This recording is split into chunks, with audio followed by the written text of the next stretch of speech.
where does all this begin? So as a designer, I use metaphysics. Metaphysics has been a hobby of mine. And over the years, through my own illnesses when I was younger, I tried lots of various things to get well, only to realize in my 40s really, that actually each one of these systems had a place of doing something different to me, which enabled me to actually heal myself.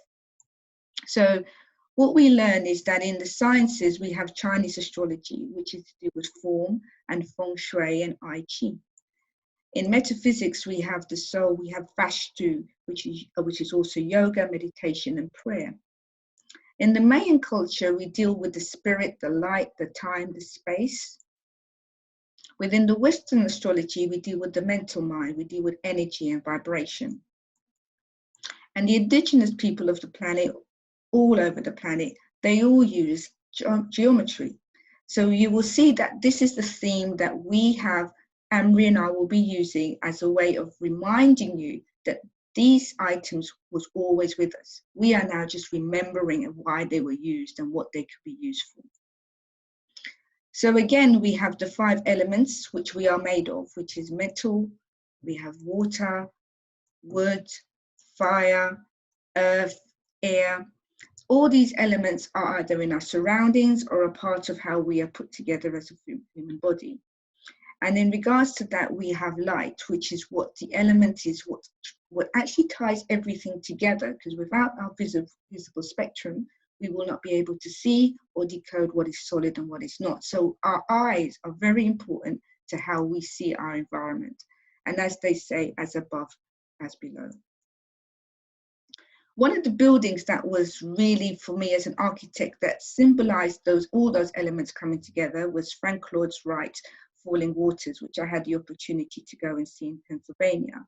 The actual building in itself sits very balanced within this environment. And before we had double glazing and all these various things, he was able to build this amazing building over a waterfall, which actually drowned out the air using very natural processes. And also in Granada, we have the Palace of Almara, which is an amazing palace. And these were built by the Moors. And we have elements of water, we have elements of earth, we have all these things that created these amazing buildings that stand timelessly in time. And when we go back further, we have ancient cities that was built using these principles, and whereby we are now relearning what they were meant for. So again, we have the environment, which is the form. We have the soul, we have the spirit, and we have space. And these things are very important for us to understand, because Mary Angelou said, like, one thing is, one day we will learn that words are things. And that's very important because we form stuff with our thoughts and our words. Be the change you want to see, Mahatma Gandhi says, and we have to be that change. We have to now take responsibility of our environment. Look in the mirror is very important, because without being able to see that man in the mirror, to see who we really are, we cannot go in and be the spirit that we need to be and activate the spaces that we live in. And we have to also have the dream. We have to have that imagination, because without it, we will not be able to progress forward. And then, as much as we all love Michael Jackson for various things, and we have various ideas of him, he was actually the epitome of an archetype in life, because he created so many personas of himself that we have to recognize that we actually do that to ourselves too. He was like a visible version of what we do to ourselves on a day-to-day basis. So again, form is like the public side to ourselves. It is known to us and not to others. Freud and Carl Jung and all these people was able to put these thoughts together for us so that we can see in psychology that there was parts of us that was unknown to ourselves. The private self, which is the soul, which is only known to us and which we are now becoming more aware of. The unknown self, not known to me or anyone else, that's the spirit which leads us, which helps us, motivates us in life. The hidden self, which is the mind, which is not known to you, but is known to others, because how we act in the world is how people see us. And as much as we might think that we are hidden from that, we are hiding more from ourselves and less from others in that environment. And then in the archetype of the earth, we are the people, we are part of it. So in feng shui, using those processes, we then go into feng shui, which is the Chinese form of architecture. And we can see that our environment can be determined how we visually see ourselves within our environment. And it can very quickly detect very subtle things about us, whether we can make money within that house, whether we can be organized with that environment. So actually, feng shui is a very good way of using a tool to understand how various energies within various spaces actually work.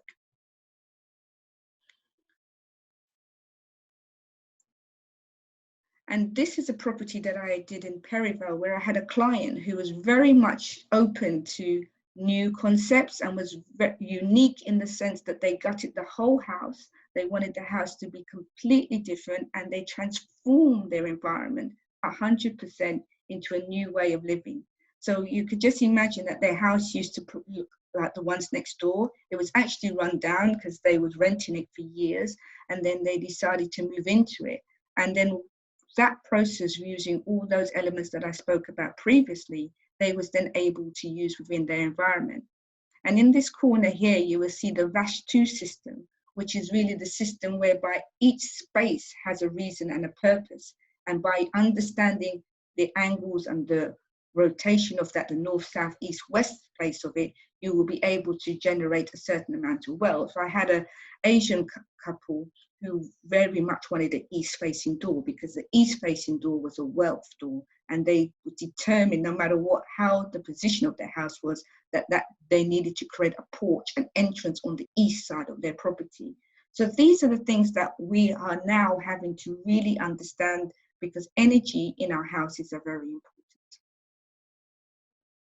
The other aspect that we need to consider is light, because we need to understand that light gives us color, gives us emotion, it affects us on all our different levels of our body. And it's also sound. Sound is light as well. We have Kandinsky, painters, Matisse. All these people was part of a renaissance in the early 1930s that came up with all these new concepts using these harmonics. And these harmonics are the things that we are going to need in this new society moving forward to enable us to live harmoniously in our space. And that created the art.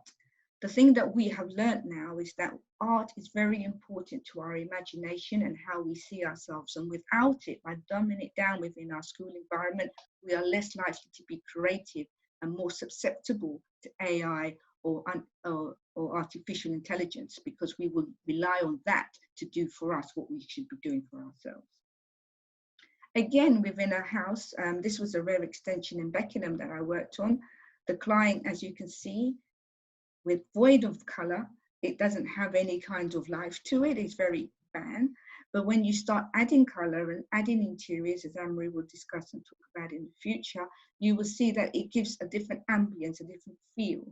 And as designers, it's our responsibility to bring that out of a client. Because when I first talk to a client, they normally have very rigid views of what their space should be like. And by engaging with them and understanding what they really need and actually listening behind what they're actually saying, we can then create spaces that is very unique to them. Because normally we want to create a space that we've seen before. And what I try to do is, even if it's similar to what you've seen before, I want you to connect to it so that you can actually use that space as for yourself. So again, intuitive design, where does intuitive design come from? We realized that in African communities, that the homes and the villages were actually created with this holistic view, and we was fragments of that holistic view, and there was a hierarchy system within that, in that spaces. And they all created sacred spaces. A village, even though it might have compromised loads of different huts and different requirements, always had a sacred space in it. And it was the law of wholeness, because this wholeness of a unity, of a village being one, moving as one, acting as one, and having spaces that work with one, and the fractionalizing of it into smaller elements within, created this infrastructure of unity. and also the principle of giving and receiving, because we had to work as one within that. And the law of attraction in that sense is about how we magnate with each other, how we communicate with each other, how we resonate with each other. As a community, when we create an entrance, an approach to a property, to a home, we do these things. So we just learned that really there is so much that we need to understand about environment to create an environment. But this is not something that you personally need to do, but I feel that what we need to get our community to understand is that it's relevant now, it's needed now for us to move forward into the future, because our homes are now going to be the spaces that we need to be in.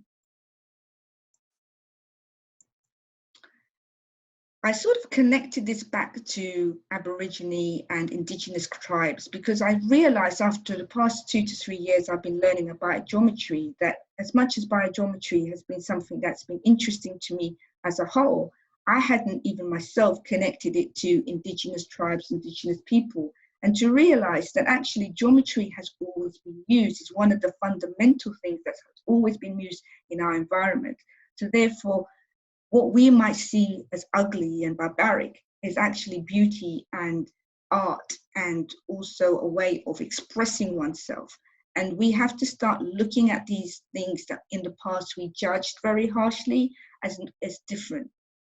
And they have their place. I'm not saying that they should be done today and that we should be marking our bodies, but what I do recognize is that we are tattooing our bodies. But what are we tattooing on our bodies? That's what's important to understand. So this is like living geometry. These people are living elements. You will find that even in the Aborigines, they would use clay, they would use mud, they would mark themselves with their body. They would use these stuff, and they would not only be talking about stuff that's happening on the planet, they were talking about stuff that's happening outside the planet by using star systems and constellations on their bodies of where they'd been in their dream time. So this is all about self-art. And also when you look back at the culture of the houses that they used to live in, you will see that geometry is very much important. These round huts and these houses were sustainable in a sense that wind, when they came round it, did not blow them down, because they were designed in such a way and spaced in such a way that the community was safe within there, and they was actually able to do. The women used to actually mark their properties and paint these properties, but it was intuitive. It wasn't that they sat there and said a drawing and said, this is what I have to put on the building today. Each person, when they decorated their home, would have an intuitive way of designing using symbols and geometry.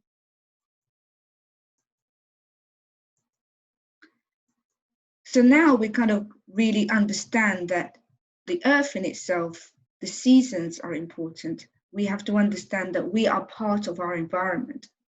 The use of oils, natural gas and coal, they do put out nitrogen into our atmosphere.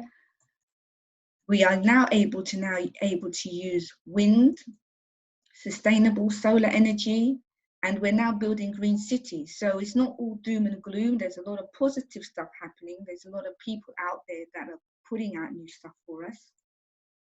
And also that Nikola Tesla, he was the one that gave us free energy. But not only him, there was John Healy and Walter Russell. And these guys was in the 1800s designing free energy where you wouldn't have to pay the stuff. You would be able to live in societies where water, air, earth, crystals, magnets, all these things will be used in our natural environment to enhance us, to bring us up to a living space.